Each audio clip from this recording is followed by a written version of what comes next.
Hello, hello po again. Good evening once again. And welcome ulit dito sa ating Friday Night Drills. Dito lang po sa LCTC Review Center. Live po tayo sa ating YouTube channel. And it's me again, Sir Gilmore, for our Friday Night Drills.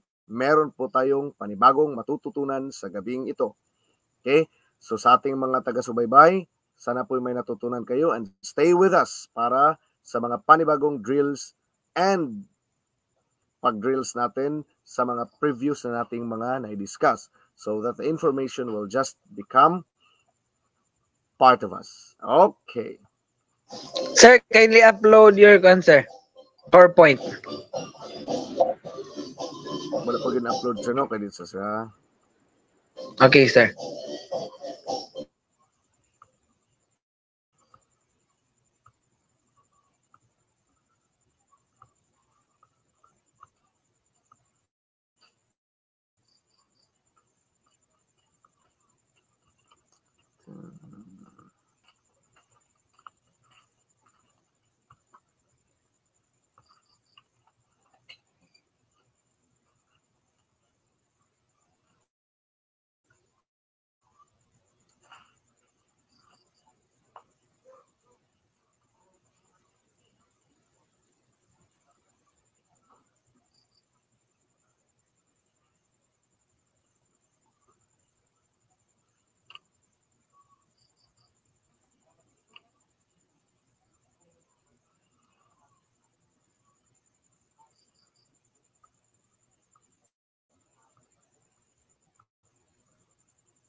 Okay.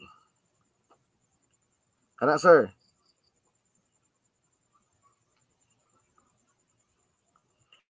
Okay. So, last Friday, ay nag-stop tayo sa item number 70. Okay? Kaya, we're going to proceed sa next item para sa ating Friday night drills ngayon. Okay. So, please bear with me. Kailangan ko pong mag-move until page 70.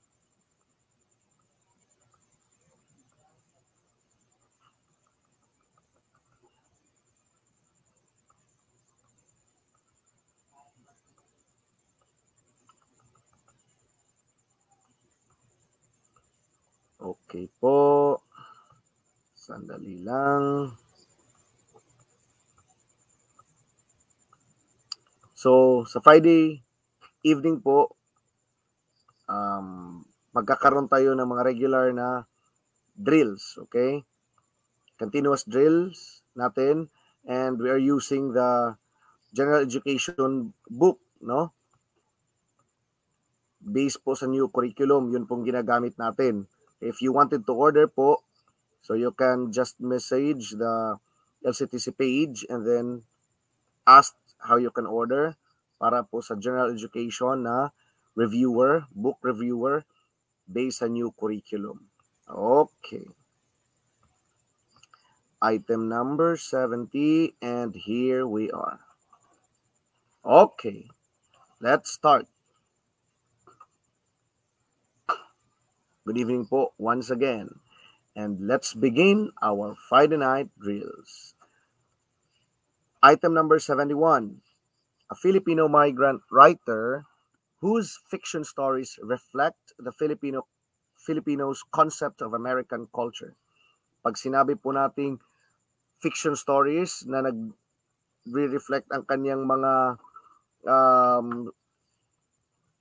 obra, no, ang kanyang mga naisulat tungkol sa American culture, Filipinos' concept of American culture, yan po ay si Bienvenido Santos. Tandaan po, Bienvenido Santos.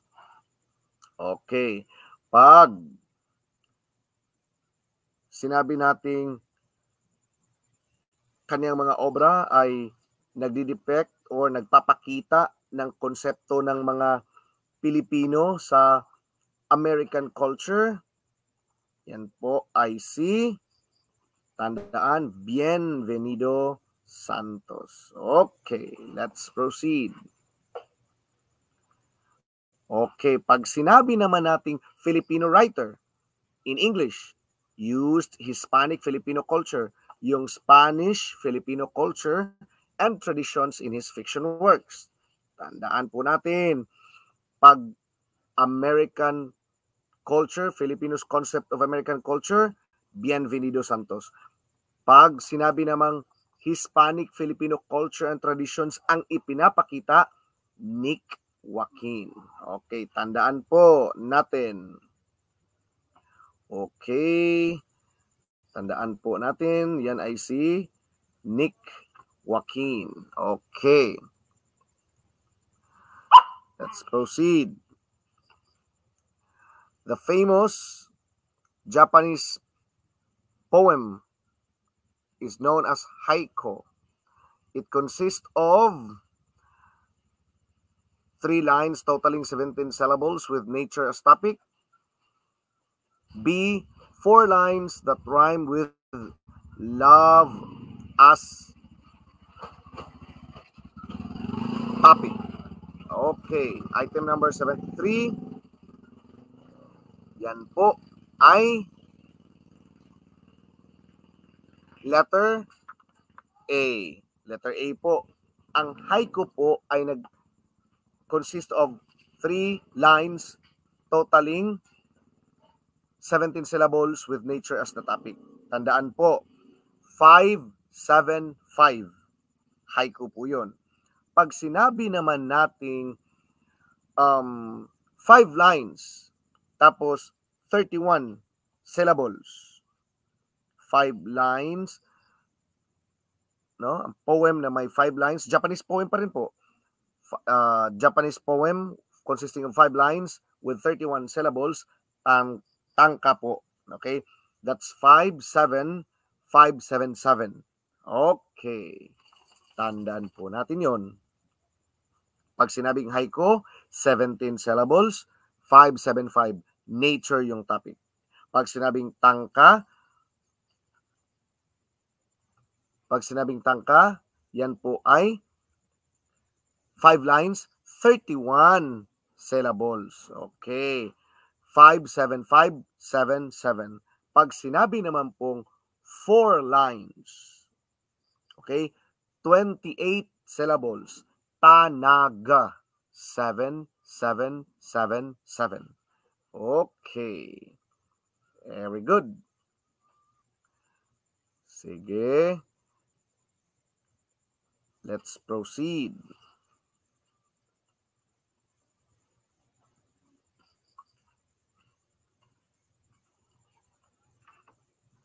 Sige po. Item number 74. Okay. In the speech progress, which is concerned with amplifying and enriching the voice using human amplifiers such as the nose, windpipe, and chest. Okay? Speech progress po. Tandaan, pag concerned with amplifying and enriching the voice. Yung tinig po, using the nose, the windpipe, human amplifiers, yan po ay resonation. Okay. Again, sa mga kapapanood pa lang po natin sa ating Friday Night Drills, mari po kayong mag-comment ng inyong mga sagot. Okay. And you can comment down po kung saan kayo nakikinig ngayon. Okay? Take note, papasa kayo sa LET ngayong March. Just be with us dito sa LCTC. Okay. Balik nga ulit tayo. Pag sinabi nating Filipino writer na kung saan ipinapakita sa kanyang mga sinusulat yung Hispanic Filipino or Filipino-Spanish cultural beliefs and traditions, Nick Joaquin. Pag sinabi naman nating Filipino migrant writer, kung saan ang kanyang mga fiction stories ay nagpapakita ng refleksyon or a reflection of Filipino concept of American culture. Bienvenido Santos. Tandaan po, sino naman po ang kilala bilang the Kama Poet? Tandaan, si Jose Garcia Vella. Okay, very good. Let's proceed. Ito. The analects, which are short and witty sayings that treat moral values and good human relation, are attributed to this Chinese writer. Kilala po siya. Okay? And in fact, naitayo yung filosofiya at yung religion, no, dahil sa kanya. Confucius. Okay, good evening po. Okay, salamat po. Good evening sa ating mga nakikinig sa atin ngayon, nanunood sa ating live, no, dito sa LCTC YouTube channel natin. Sana po may natutunan kayo. I hope you learn something this evening dito sa ating drills. Okay? Technique po natin, we're going to drill and drill again and again the information so that it will simply become part of us. Hindi na kailangan pang tandaan, but it is a part of our memory. Okay. So, mastery lang po ang kailangan natin. Okay? Let's proceed. Okay. Ito. Palaging lumalabas. Religious institution, which is the only living remnant of the Philippine Revolution of 1896. Tandaan po, it's a religious institution. Okay? And ito ay still existing here in the Philippines. Okay? Religious institution, which is the only living remnant of the Philippine Revolution of 1896. Tandaan po, the Philippine Independent Church. Ang nagtatagpo ng Philippine Independent Church, okay? They were the founders of the Philippine Independent Church, Isabelo de los Reyes and si Father Aglipay. Okay. Kaya nga tinawag din itong Aglipayan Church. Okay. Gregorio Aglipay. Okay. Let's proceed. Tandaan po. She wrote the first Filipino modern English language short story, Dead Star. Kilala. Pag sinabing Dead Star, and take note po sa information, the Dead Star was published in the Philippine Herald in 1925. Sino? Si Paz Marquez Benitez. Pag sinabing Dead Star, yan po ay automatic na si Paz Marquez Benitez. Okay. Tandaan po yan, Paz Marquez Benitez. Let's proceed. Okay. Jose de la Cruz or Jose Corazon de Jesus, who was the literary figure as Joseng Siseo. Okay. Minsan nagkakalituan to, no? Sometimes we're confused who is being referred to by Joseng Siseo. Pag Joseng Siseo, Jose de la Cruz. Pag sinabing Joseng Batote, Jose Corazon de Jesus. Tandaan po. Okay. Jose Corazon de Jesus. Pag Joseng Batote. Pag sinabing Joseng Siseo, Jose de la Cruz. Okay, very good. Let's proceed. Okay, good evening po ulit sa ating mga viewers ngayon sa ating Friday Night Drills. Okay. Number 79. Which of the following was first to happen in the history of the Philippines? Okay, the item show that this is referring to the period during the American period. Okay, the Philippines was ceded to US by the Treaty of Paris, or the guerrilla warfare against the US was initiated. Okay, take note po, during the Battle of Manila, meron ng kasunduan ang Amerika at ang Espanya. They already have an agreement. Okay, that's why it was called a mock battle. Okay. So una pong nangyari ang letter A. The Philippines was ceded to US by the Treaty of Paris. In fact, Felipe Agoncillo wanted to appear before the U.S. Congress, no, to show to the U.S. Congress that the Philippines is already a nation, a separate nation, a free nation. Okay? But, sad to say, mayroon ng treaty. There was an existing treaty already between the Spanish government and the U.S. government. Okay? The Philippines was ceded to U.S. to U.S., no? At nagbayad, US paid $20 million, okay, sa Spanish government. Okay, very good. Pag sinabi nating treaty between US and Spain, that's the Treaty of Paris. Pag sinabi naman nating, if we are going to say the treaty between Portugal and Spain, that's the Treaty of Tordesillas. Let's proceed. Okay. Gregoria de Jesus saw her husband, blank, charged for treason by fellow Filipinos who have formed the Philippine Revolutionary Force to fight Spain. Okay. Sino ang asawa ni Gregoria de Jesus?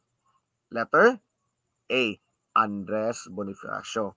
Itong si Gregoria de Jesus ay ang lakambini ng Katipunan. Okay. Number 81. Okay. What contained the concrete promise of the American to Filipinos independence as soon as stable government can be established? Take note, the preamble of Jones Law. Teachers, tandaan po natin, the Jones Law was a law passed by the U.S. Congress establishing a bicameral legislation or legislator, a bicameral legislator in the Philippines. It changed, no? Binago nito ang Philippine Commission, no? Ginawang bicameral yung legislatura. Mayroong upper house at saka lower house. The upper house, House of Senators of the Senate, and the lower house or the House of Representatives. Okay. Organic Law, Cooper Act. Okay. Take note po. Yung Jones Law po ang nag-establish ng bicameralism. Okay. It changed from Philippine Commission to bicameralism. Okay. Meron pong, tandaan, meron pong dalawang komisyon. First is the Skerman Commission and the Taft Commission. Yung Skerman Commission po was the first commission headed by Dr. Jacob Skerman. Yun naman pong second commission headed by William Howard Taft. And it was actually the Taft Commission who first introduced the necessity that the Philippines must establish its judicial system. Kaya sa panahon po ng Taft Commission, naitatag ang judicial system ng Pilipinas. Taft Commission established a judicial system in the country. Promise of the Americans to Filipino independence as soon as a stable government can be established, Jones Law. Ito po yung basihan ng Commonwealth. Okay, next. Who among the following Filipino statesmen was the most vocal to speak against the country's foreign policy of close association with Americans? Take note. Palagi siyang against, no? Bakit? Kasi we are very close to the Americans. Okay. Kasi nung panahon ng mga Amerikano, 'di ba? During po sa Spanish period, yung mga propagandista ay nangarap, no, the shall we say the objectives of the propaganda movement igawing province to make the Philippines a province of Spain. Dito naman po, during naman po sa American period, yung mga pro-American Filipinos wanted the Philippines to be one of the states of America. Okay. Kaya isa po dito si Cayetano Arellano. Cayetano Arellano, during the Taft Commission, he was part of the commission. Okay. And in fact, he was the first Supreme Chief Justice, okay, during the Taft Commission. Okay, kaya pro-American itong si Cayetano Arellano. Pag sinabi natin against the country's foreign policy, claro, M. recto. Okay. Tandaan po yan. Number 82, claro, M. recto. Good evening po sa ating mga nanonood ngayong gabi.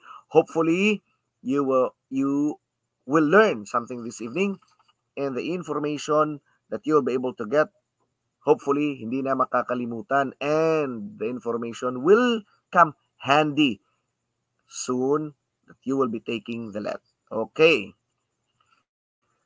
Number 83. Number 83 po, who is considered the father of Ilocos literature. Father of Ilocos literature. Ilocos literature, tandaan po, Pedro Bocanig. Okay, father of Ilocos literature, Pedro Bocanig. A folk song that originated in Pampanga, Atin ko pong sing-sing. Okay, next, number 84. Participation in governance, including the right to vote and seek public office, is secured within the citizenry's letter. Is it the political rights or right of suffrage? Okay, tandaan po natin, participation in governance, right to vote or to seek public office, hindi ka lang maaring bumoto, maari ka ring magpaboto. Okay? Ito po ay secured sa ating political rights. Okay. Pag sinabi naman po nating suffrage, right to vote, okay, ito po ay karapatan nating bumoto. Okay. Right suffrage. Okay. Tandaan po natin yan. Yung karapatan nating bumoto at magpaboto, no, and to participate in the affairs of the government, that is secured under our political rights. Tandaan po. Okay. Sige. Take note po. Number 85. Okay. Okay. Best describes the division of the legislator in the Senate and the House of Representatives. Uy, na-mention ko na ito kanina. Jones Law. Okay. Diba? Bicameralism. Answer po ng number 85, bicameralism. Okay? Kasi po, yung Senate is the upper house. Yung House of Representatives po ay yung lower house. Bicameralism. Okay. Question. Were there instances na magkaroon ng unicameral session yung Senate at yung House? Of course. Yung House of Representatives and ang Senado, yung mga senador ay nagkakaisa sa isang sesyon. Okay? Unicameral session. Okay. So, bawat senador ay may kanya-kanyang boto, mag-present ng kanilang argumento, and the same with the House of Representatives. And then, magkaroon ng botohan. Unicameral session. Okay.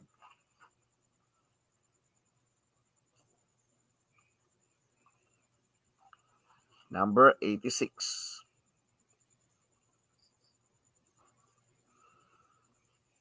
Which department has the authority to make laws and to alter them when needed? Okay. Make laws daw.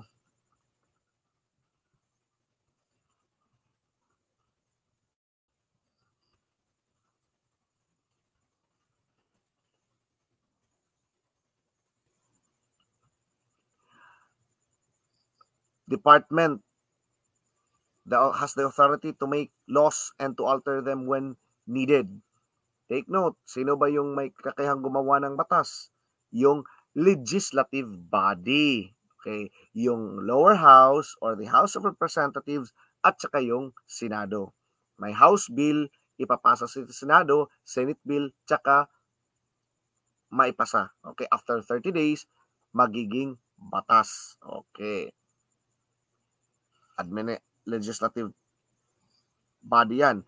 Kasi yung legislatura ay mayroong legislative power. They have the sole authority under the Constitution to enact laws. Okay. Yung executive naman may kapangyarihang mag-implement ng mga batas. Okay. Number 87.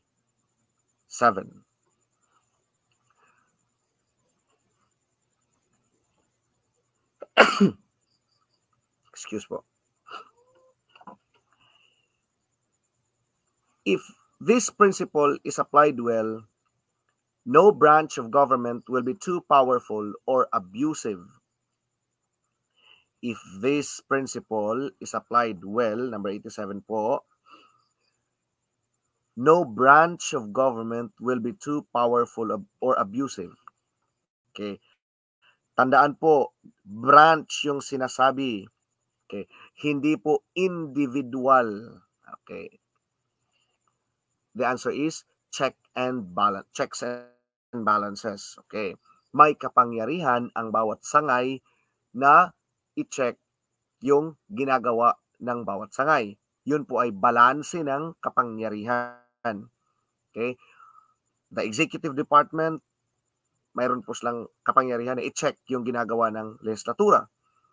Yun naman pong judiciary, may kapangyarihan pong i-check kung ano po ang ginagawa ng legislative body. Okay. Kaya nga, mayroong veto power yung executive natin, yung president. Okay. Ano naman po itong impeachment? Ang impeachment, it's a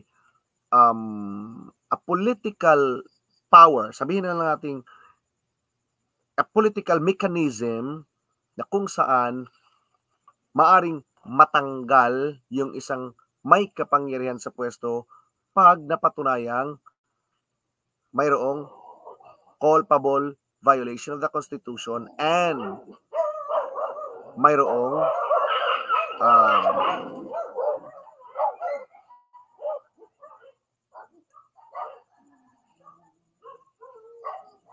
nagawang against sa Constitution, yung presidente o yung ombudsman o kaya yung chief justice. Maaring ma-impeach. Okay. Okay. Pag mayroong napatunayan na mayroong culpable violation of the Constitution and tsaka napatunayan na mayroong betrayal of public trust. Yun po yung basihan, okay, para mayroong ma-initiate yung impeachment. O sino naman, saan po, or sino po ang mag-file ng impeachment? Kahit sinong individual maaari mag-file ng impeachment at mayroong sponsor na Congress. Okay? At doon sa Congress or House of Representatives, i-determine okay, kung i-push ba yung impeachment o hindi. And take note po, only the Senate has the power to try impeachment cases. Ang Senado po, base sa ating Constitution, ang may kapangyarihan na mag-trial ng mga impeachment cases. Okay. Take note po, House of Representatives po ang mag-determine kung mayroon nga bang probable cause yung impeachment o kung sabihin lang natin i-push ba yung impeachment. Okay? Maaari bang i-try. And ang Senado ay the only body na may kapangyarihan na mag-try ng impeachment. Okay. Ulitin po natin yung ating pakikisali sa mga gawaing pampolitika, bumoto at magpaboto, yan po ay secured under our political rights. Ano naman po yung karapatan nating bumoto? Suffrage. Kasi po yung suffrage ay matatawag po nating political franchise. Pag tinanggalan naman natin yung tao, if we are going to take away the person's right to vote, yan po ay isang tinatawag nating disenfranchise. Okay. Next number. Sino nga ulit yung Kama poet? Jose Garcia Villa. Take note po, isa rin siya sa first Filipino national artist for literature. Awarded as the first Filipino national artist for literature. Joseng Sisiw, Jose de la Cruz. Joseng Batote, Jose Corazon de Jesus. Take note. Yung batas na ipinasa ng US Congress to establish a bicameral legislation sa Pilipinas, Jones Law. It abolished also the Philippine Commission. Okay. Take note. Let's proceed to number 89. Okay, how is the crime of rape classified? Malicious mischief or heinous? Tandaan po, ang rape po ay heinous crime. Maaari nating sabihing karumal-dumal. Heinous crime. Okay. Rape po, heinous crime. Number 89. Okay. Tandaan po natin.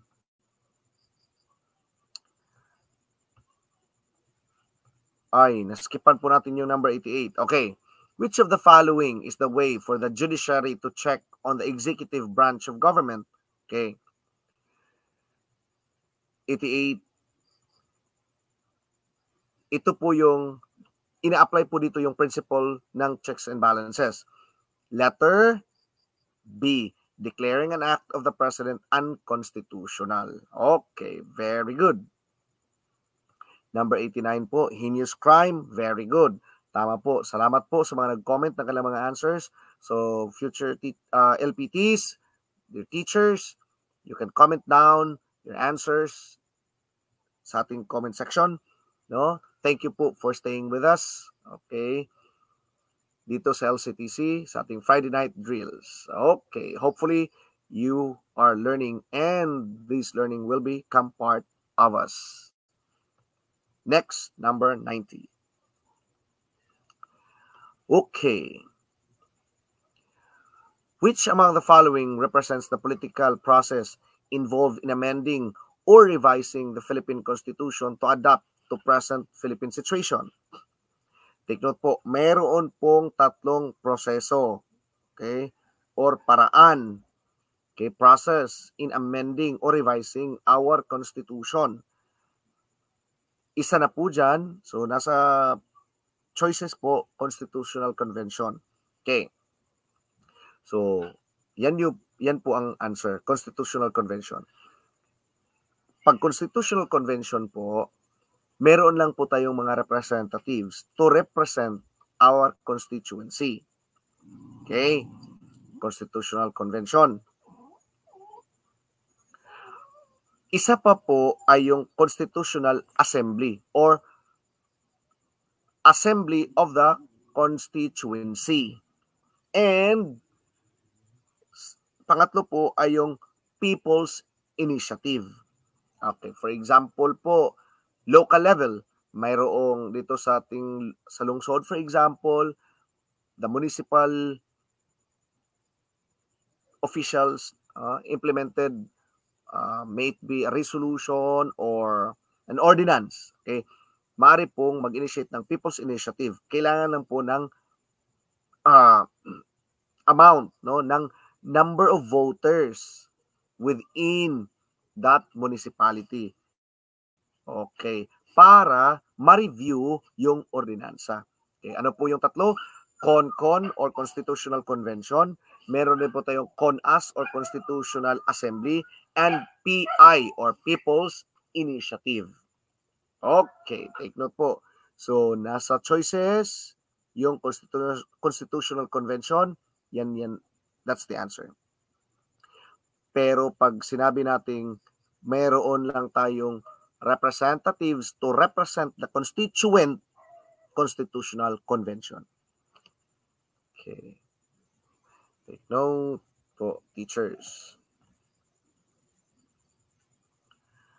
Okay. Again, pag sinabi po nating haiku, 575. That's 3 lines, 17 syllables. Pag sinabi po nating tangka, 5 lines, 31 syllables. 31 syllables. Okay. So, 57577. Okay. Pag sinabi po nating 4 lines with 28 syllables, tanaga. Okay. 777. Pag sinabi naman natin pong message for the dead, eulogy. Pag sinabi naman po nating it is a story that tells an adventure of a heroic figure, that's an epic. Okay. Pag sinabi po nating lyric poem consists of 14 lines. 14 lines. Take note po. That's a sonnet. Okay. Ito po, minsan nagkakalituhan tayo, no? Kailan ba talaga nagiging batas yung House Bill? 30 days or 90 days? Okay. Pag sinabi po nating lapse, pag may word na lapse, okay, 30 days. Take note po. Within a lapse of 30 days. Take note. Okay, very good. Tandaan po natin yan. Next. Ano nga ulit yung tatlong proseso na maaring or involved, no? In the amending or revising of the Philippine Constitution.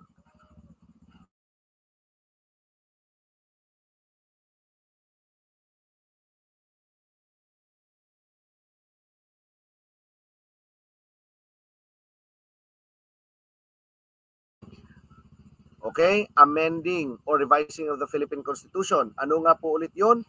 Yun ay ang Constitutional Convention, Constitutional Assembly, and People's Initiative. Okay. Let's proceed. Okay, here. In the social system, number 91 po. Okay. In the social system, if the social system is based on meritocracy, which is a possible effect? Meritocracy. From the word merit, number 91 po, is leadership by the people of talent. Okay. Pag sinabi naman po nating oligarchy, few, selected, and the powerful. Pag sinabi naman natin pong monarchy, royal bloods, or kings and queens. Okay, pag sinabi naman natin pong democracy, ano po yun? Okay, the power rests upon its people. Okay, very good. Meritocracy, leadership by the people of talent. Okay, let's proceed. Ito. Which of the following represents the smallest subunit of government in the Philippines at present? At present po. Okay. Take note. Letter A, barangay. Letter B, sitio. Teachers, you can comment down your answer. Dito, tricky po ang question na to. Meron tayong purok system. Meron tayong sitio. Ano ba? Barangay, sitio, or purok system? Kasi recognized na yung purok system eh. Diba? We are now, the government now is recognizing the purok system, the roles of the purok. Okay, no? In relation to disaster response. Pero pag sinabi nating based on law, which of the following represents the smallest subunit of government in the Philippines at present? Based on law, take note po, barangay. Number 92, letter A, smallest subunit of government, barangay po. Okay. That is based on the Local Government Code of 1991 or Republic Act 7160. Okay. Father of Local Government Code, Aquilino Pimentel. Local Government Code, RA 7160. Smallest subunit of government in the Philippines at present based on law, barangay. Okay. Based on the Local Government Code of 1991, RA 7160. Father of Local Government Code, Aquilino Pimentel. Okay. Pag sinabi nating haiku, 4 lines. 5, 7, 5. Pag sinabi nating tangka, take note po, 5 lines. 5, 7, 5, 7, 7. Pag sinabi nating tanaga, 4 lines, 7, 7, 7, 7. 28 syllables. Okay. Pag sinabi nating 17 syllables, haiku. Pag sinabi nating 31 syllables, tangka. Pag sinabi nating 28 syllables, tanaga. Good. Author of Dead Star, Paz Marquez Benitez. The Kama poet, Jose Garcia Villa. Okay. Morning Star of English Literature, that's Geoffrey Chaucer. Okay, let's proceed. Number 93. Okay. The right invoked in the writ of habeas data. Right invoked. Number 93 po. The right invoked in the writ of habeas data. Right to privacy of information. Pag sinabi naman natin pong writ of habeas corpus, show me the body. Okay, the right to appear before court. Okay, take note. Okay. Again po, every Friday po, magkakaroon tayo ng Friday night drills with me, with Sir Gilmore dito sa LCTC. All general education, possible let questions para sa March 2024 licensure examination for teachers. And take note po, mga actual let questions. We are going to review them all together with the possible general education questions so that pag you will be taking the let, okay, it's a blessing that you are with us here at the LCTC Review Center. Okay, let's proceed. Right of habeas data, that's the right to privacy of information. Take note po. Okay. Okay. So, sandali lang po. Pag sinabi nating this refers to political franchise. Pag sinabi natin political franchise, that's suffrage. If tanggalan natin ng karapatan, disenfranchise. Okay, ng karapatang bumoto. Our right to suffrage, to be part in the affairs of the government, the right to vote, and the right to be elected is secured under our political rights. Okay. The fundamental law of the land, the Constitution. The father of the local government code, Aquilino Pimentel. Okay. The local government code, RA 7160. The basic subunit of government in the Philippines, barangay, under the local government code of the Philippines, local government code of 1991, 7160. Okay. Next. Okay, number 94. The Philippine government is divided into three branches. Executive, legislative, and judiciary. Ito pong executive ay headed by the president, no? Together with the vice president and the rest of the cabinet members. Okay. Ang legislative naman po ay bicameral, upper house and lower house. Ang upper house is the Senate, no? 24 senators, okay? Alternating. Okay. So 12 mag-end ang term, mayroon pang natirang 12. Yung House of Representatives naman, bawat distrito may representative. Okay. Bicameral yon, bicameralism. Nabuo ang bicameralism or bicameral legislation or legislator dahil sa Jones Law, which abolished the Philippine Commission. The judiciary, headed by the Chief Justice and the rest of the associate justices, okay, and the lower courts, okay. Which among the following doctrines best describes the model of governance in the Philippines? Division of labor or separation of power? Number 94, take note po. Equal, no? And co-equal yung ating branches of government. Okay, walang mas makapangyarihan. Okay, merong separation of powers. Okay, and to maintain, no, to maintain the power among the branches and prevent abuses,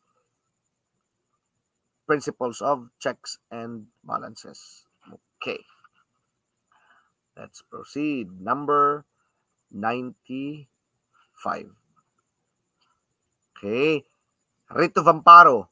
Fundamental right invoked by filing the writ of amparo is, number 95, is right to life, liberty, and security. Right to life, liberty, and security. Writ of amparo. Okay. Right invoked in writ of habeas, data. Right to data privacy. Okay, very good. Next, number 96. Ethical conduct governs social research. Which among the following are not related to ethics or morality in research? Take note po, in writing research, we have to follow ethical norms and standards. Okay, so not daw. So itong voluntary participation of the respondents, they were not coerced to be part of the research. So, hindi sila, they were not forced to be part of it. Okay? So, that's ethical. No? Pinaintindi sa kanila at saka mayroong privacy of data. So, that's part of the ethics and morality in research.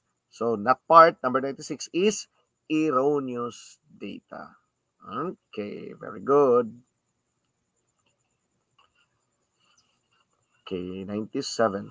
Okay, again po, maaari po kayong mag-message sa ating Facebook page, no? Sa LCTC Facebook page, and inquire if you wanted to buy the General Education Book Reviewer, okay, which we are using, no, with some additional actual let questions and possible let questions. Okay, maaari po kayong mag-inquire, mag-message, no? Paano po mag-order? Okay, take note po, bawat isang libro, no? For every book that you will be purchasing, you will be helping a child.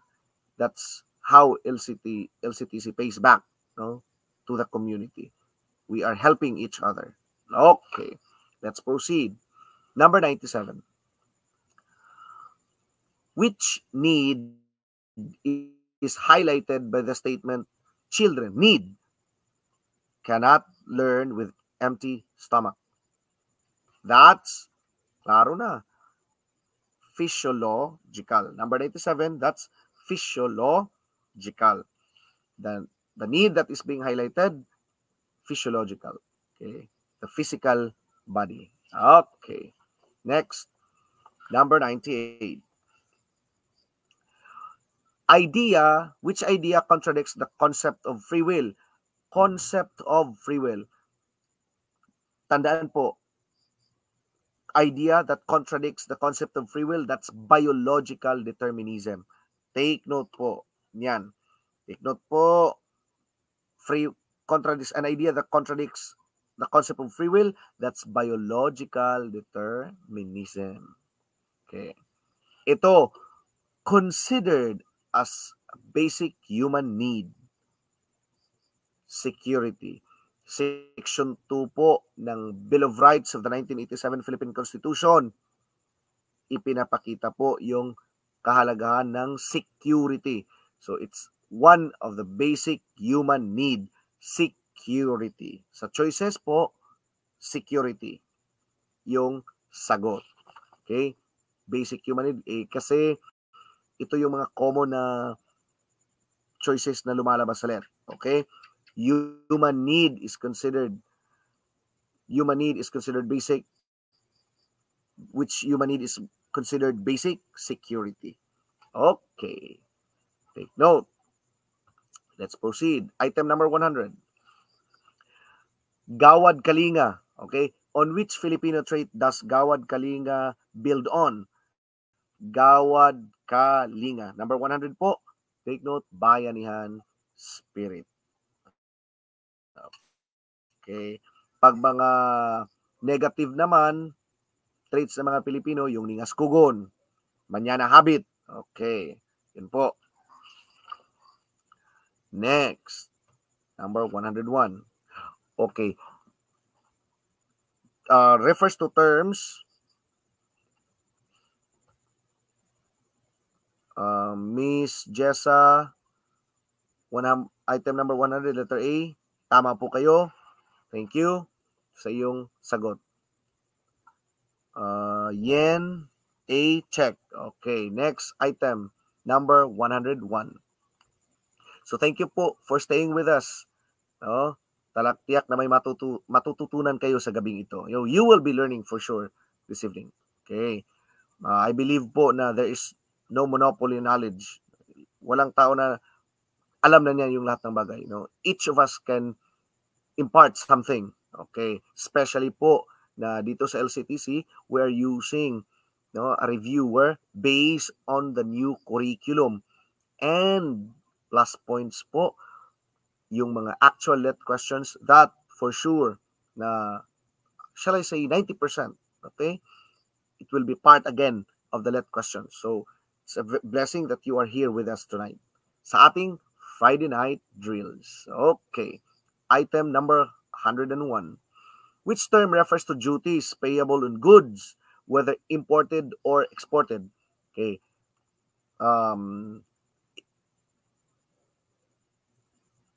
Nasa services or consumable goods na kinukuha natin. Okay. Ano dyan?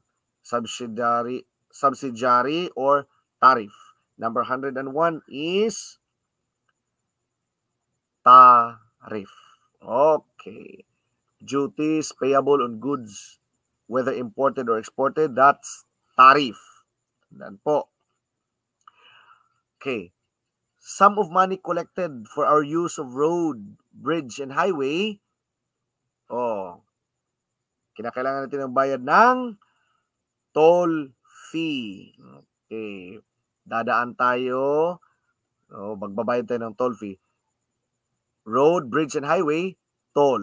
Okay. Tandaan po yan. Next item po. Okay. Among the given decimals, which is equivalent to 9%. Take note po. It's very simple to convert percent to decimal. Simply convert it into fraction.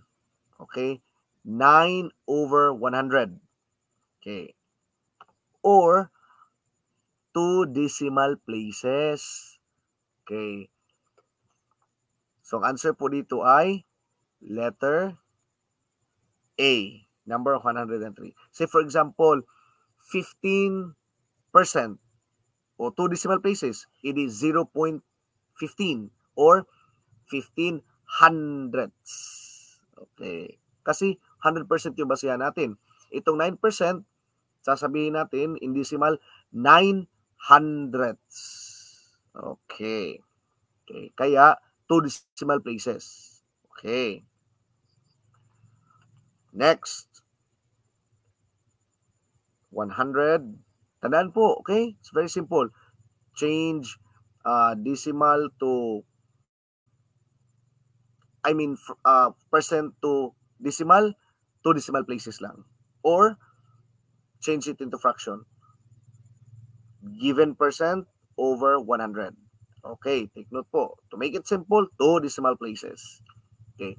Pag i-convert naman yung decimal to percent, simply multiply it by 100. Okay. Multiply it mo lang simply multiply it by 100. That's the percent equivalent, yung decimal. Okay. Next, 104.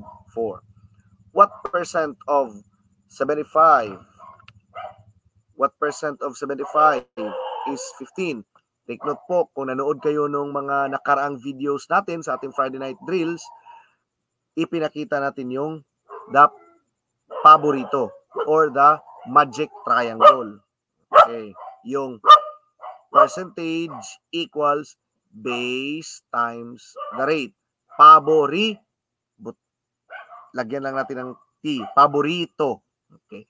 Pagkuha ng percentage equals base times rate. 75, what percent of 75? Of yan. Not if. What percent of 75 is 15? Itong 75 is yung base natin.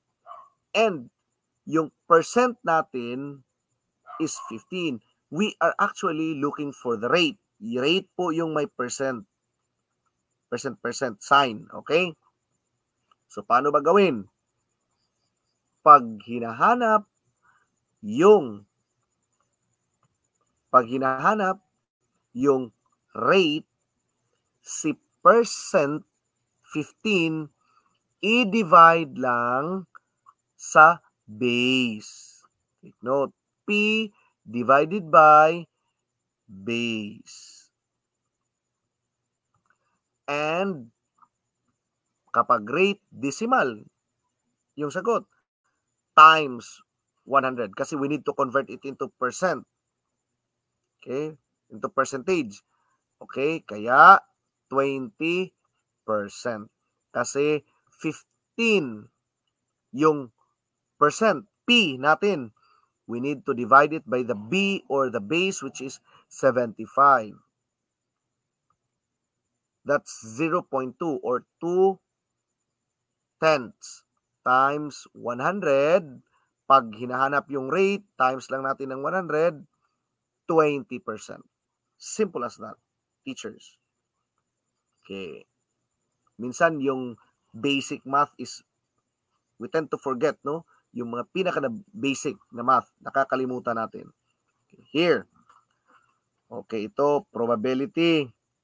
A ball is drawn at random from a box containing 6 red balls, 4 white balls, and 5 blue balls.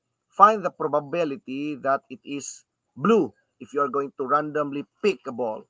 No? What is the probability that you will be able to pick a blue one? Ano ngayon ulit yung formula ng probability? A over T, or number of favorable outcomes over total number of outcomes. In the example, ilan po yung favorable outcomes natin? We are looking for the probability of picking a blue ball. Okay?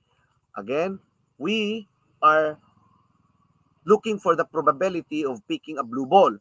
That's the total favorable outcomes. That's 5. Okay. 5. Ano naman yung T natin? That's the total number of outcomes. That's 6 red balls, 4 white balls, and 5 blue balls. That is 15. So 5 15th or 1/3. Okay, the answer is letter A. The probability of finding or of picking a blue ball, no, in a box with 3 different colors is 1/3. And if hinihingi yung percent or the rate ng probability, divide mo lang yung 1/3. 1/3 divided by 3. 1 divided by 3 is 0.33%. Ang probability rate that you will be able to pick a blue ball. Okay, take note po. Tandaan natin yan. Next item, I think this is the last item natin for tonight. Okay, ito. Permutation naman. Tapos na tayo sa percent, base, and rate. Ito naman ay tapos na rin tayo sa probability, no? Simple probability lang. Ito naman, permutation. Okay. Wala pa tayo sa combination, permutation lang to. In how many ways can 5 girls be seated in a row of 5 seats? How many ways can 5 girls be seated in a row of 5 seats? Take note po. Pag hinahanap natin yung permutation, tandaan natin, n over the n factorial over n, the quantity of n minus r factorial. Okay, ito po. Okay? So, n, r, yung n natin ay 5 girls. Yung r natin is 5 seats, no? Ilang posisyon yung maaris lang makaupo sa 5 seats. Okay. So, sabi ko kanina, n factorial. That's 5 times 4. 5 times 4 times 3 times 2 times 1. Inasan yung over? N minus r factorial. The quantity of n minus r factorial. Di ba yung n natin is 5 and yung r natin is 5? 5 minus 5, that's 0. So yung n factorial na lang yung matitira. N factorial, that is 5 times 4 times 3 times 2 times 1 is equal to 120.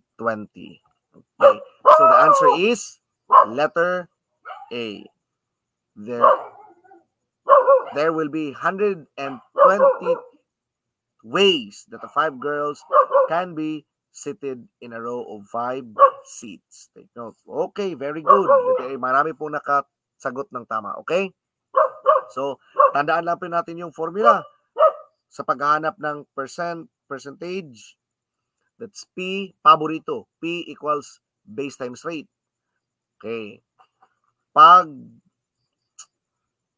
probability naman, total number of favorable outcomes over total number of outcomes. Pag permutation naman, n factorial over the quantity of n minus r factorial. Okay. Sana po ay may natutunan kayo ngayong gabi. No, hindi man natin, we will not be able to absorb. Maybe we will not be able to absorb all the informations, no, that we tackled this evening. But what counts most is at least you are here with us and you learned something. Okay, out from that seed, it will grow and bear fruit. Okay, so thank you po for staying with me dito sa LCTC Review Center sa ating Friday Night Drills with Sir Gilmore. Thank you again, future LPTs, claim it. Thank you and goodbye.